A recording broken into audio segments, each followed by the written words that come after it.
जय हिंद दोस्तों। चलिए शुरू करते हैं। पिछले क्लास में हमने देखा था, पिछले वीडियो में हमने देखा था दशमलव का जोड़ और घटाव। बहुत अच्छी तरीके से, सरल तरीके से हम बनाए थे। आपको आशा करते हैं समझ में भी आया होगा। चलिए अब देख, तो सबसे पहले हम लोग देखते हैं दशमलव का गुणा, दशमलव वाले क्वेश्चन का गुणा। ठीक है, तो यहाँ पे हम देखते हैं सबसे पहले एकदम बेसिक से समझते हैं। आप जैसे 2 और 2 का अगर गुणा करते हैं तो कैसे करते हैं? 2 दूने 4, डायरेक्ट है। लेकिन अब जब दशमलव लग जाए तो कैसे करना है, बात यहाँ पे आती है। तो आप जैसे बनाते हैं वैसे ही इसको भी बनाएंगे। ठीक है,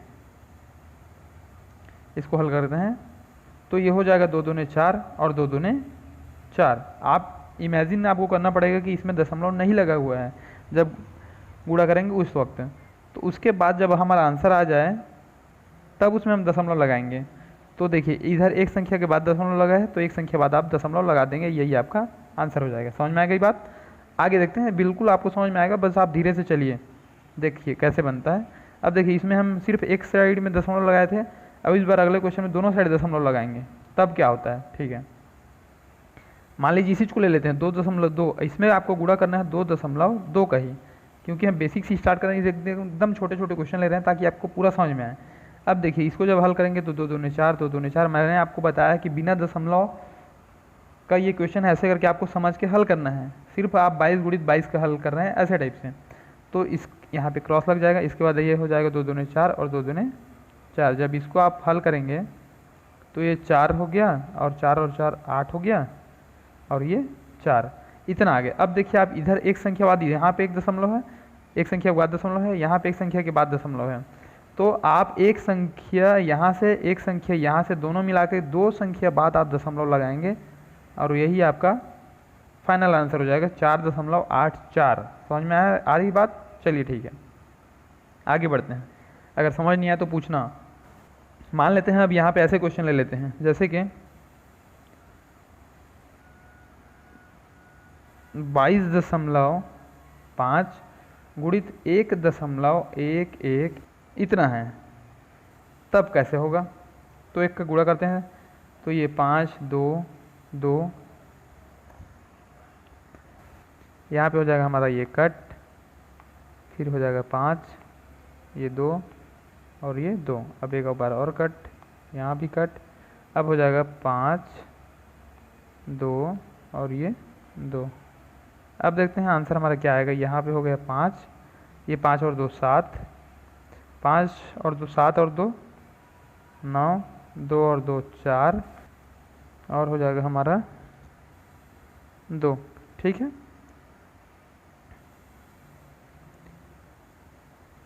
ठीक है, इतना हो जाएगा। अब देखते हैं, यहाँ से हमारा 2 संख्या बाद दशमलव लगा हुआ है, यहाँ से इकाई से एक संख्या बाद दशमलव लगा हुआ है, तो यहाँ का 2 संख्या और यहाँ का एक संख्या मिलकर कितने संख्या? जी हाँ, 3 संख्या। तो ये हो गया 1 2 और ये 3 संख्या के बाद आप दशमलव लगाएंगे, यानी आपका आंसर हो गया 24.975। ये आपका हो जाएगा आंसर, ये हो गया हमारा गुणा। अब आप क्वेश्चन बनाइए और अपने मर्जी से कोई सा भी क्वेश्चन लिखिए और बनाइए, सब आसानी से बनेंगे और आप चेक भी कर सकते हैं कैलकुलेटर से, बिल्कुल आपका आंसर सही आएगा। बस आप ट्रिक को, जो नियम है वो सही लगाइए, आपको पूरा बनेगा। चलिए अब देखते हैं दशमलव का भाग देखते हैं। चलिए अब देखते हैं भाग। तो जैसे आपको पहले पता था ये 5/2 है, ऐसे क्वेश्चन मिलते थे। तो जब इसको हम लोग ऐसे हल करते थे, 2 से भाग देना है 5 को, 2 दूने 4 और ये हमारा हासिल आ गए, मतलब शेषफल बच गया, यहाँ पे 1 आ गया, ऐसे बनाते थे। अब जब दशमलव लगा हुआ उसको कैसे बनाएंगे? तो जैसे क्वेश्चन ले लेते हैं, 2.5/5 इतना दिया है, अब इसको हमें हल करना है। तो आप देखिए, इकाई संख्या, इकाई तरफ से कितना संख्या बाद दशमलव लगा हुआ है? जितना संख्या के बाद दशमलव लगा हुआ है उतना जीरो आप नीचे में लगाएंगे डायरेक्ट बात। बस यही बस आपको नोट करना है। अगर ऊपर में दशमलव लगा हुआ है तो नीचे में जीरो लगाएंगे, नीचे में लगा हुआ है तो ऊपर में लगाएंगे, और दोनों में लगे रहेगा तब भी ऐसे ही करेंगे। सारे क्वेश्चन देखते हैं, आप बस लगे रहिए।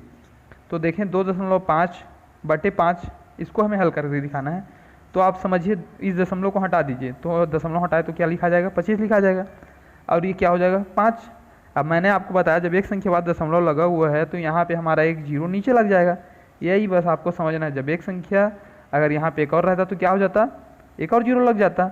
बात समझ में आ गई? ठीक है, लेकिन अभी यहाँ पे तो हमारा सिर्फ 2.5/5 है, तो यहाँ पे हो जाएगा हमारा 25/50। अब इसको हल करना, 25 से कम 25 और 25 दूनी 50, तो ये 1/2। तो हमारा मेन आंसर क्या आ गया, 1/2। इस प्रश्न का आंसर, इस प्रश्न का हमारा मेन आंसर क्या आ गया,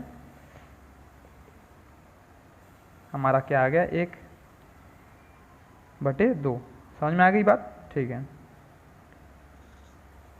अब देखते हैं हम ऐसे क्वेश्चन जहाँ पे सेम जगह पे दशमलव लगे रहेंगे। जैसे कि मान लीजिए 2.2, इसलिए छोटे क्वेश्चन ले रहे हैं ताकि आपको बात समझ में आनी चाहिए। आपसे हल होगा धीरे से, आप बस लगी रहिए। और बट्टे में 1.1, इसको हल करना है। तो देखिए यहाँ पे आप ऊपर में देखिए एक संख्या बाद दशमलव लगा हुआ है, नीचे में एक संख्या बाद दशमलव लगा हुआ है। डायरेक्ट मैं आपको बताऊँ तो यहाँ पे जब एक संख्या के बाद लगा है तो कोई दिक्कत नहीं है, डायरेक्ट ये हल हो जाता है सीधा। 22/11 कर सकते हो, अगर आप जान रहे हो तो डायरेक्ट ऐसा करते हो। लेकिन अगर ये वाला ट्रिक आप नहीं जान रहे हो, ये ऐसी आप भी जानोगे, बस ये क्वेश्चन के बाद आप भी जान जाओगे डायरेक्ट 22/11 हमने कैसे लिखा है। अब देखिए ये कैसे होता है, तो इसको हमने क्या बताया है, जो जैसा लिखा है दशमलव आप हटा के लिख दीजिए। अब देखिए आपका ऊपर में एक संख्या के बाद दशमलव लगा हुआ है तो आप 1 0 लगा देंगे। नीचे में, ऊपर में है तो नीचे में लगाएंगे, नीचे में है तो ऊपर में लगाएंगे। और नीचे में देखिए एक संख्या बाद दशमलव लगा है तो 1 0 ऊपर में, और 1 0 से 1 0 कट जाता है। और 11 एकम 11, 11 दूने 22। समझ में आ गई बात? तो आपका मेन आंसर क्या आ गया हमारा पे, यहाँ पे मेन आंसर हमारा यहाँ पे आ गया 2/1, यानी कि आंसर 2। ठीक है, बस इतना है, क्योंकि 2 को जब भाग देंगे 1 से तो 2 ही तो आएगा। चलिए दोस्तों अब एक क्वेश्चन देख लेते हैं। मान लीजिए अब हमें यहाँ पे मिला है 13.20, बट्टे में मिला है हमें 4.4। जब इसको आगे हमें हल करना है तो आपको नियम पता है कि आप समझिए कि बिना दशमलव का लिखा हुआ है, तो कैसे लिखाएगा, 13-20 लिखा जाएगा और नीचे में हमारा 44 लिखा जाएगा। ठीक है, अब इसके आगे देखिए, ऊपर में देखिए आप 2 संख्या के बाद दशमलव लगा हुआ है तो 2 0 आप नीचे में डाल दीजिए, और नीचे में एक संख्या बाद दशमलव लगा हुआ है तो आप 1 0 ऊपर में लगा दीजिए। अब ये कैसे कटता है इस टाइप का, ये भी आप सीखोगे धीरे से, सब समझ में आएगा। ठीक है, ये 2 0 से मैंने ऊपर का 2 0 नीचे का कटा दिया।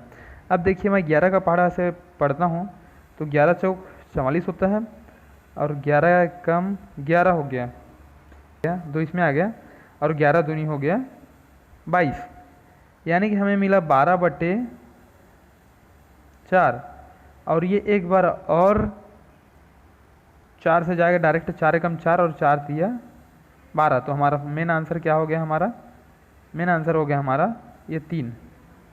ठीक है, इसको आप 3/1 भी लिख सकते हो, लेकिन डायरेक्ट 3 लिख दो तब भी चल जाएगा। तो हमारा मेन आंसर क्या हो जाएगा यहाँ पे 3। ठीक है दोस्तों, समझ में आ गई बात?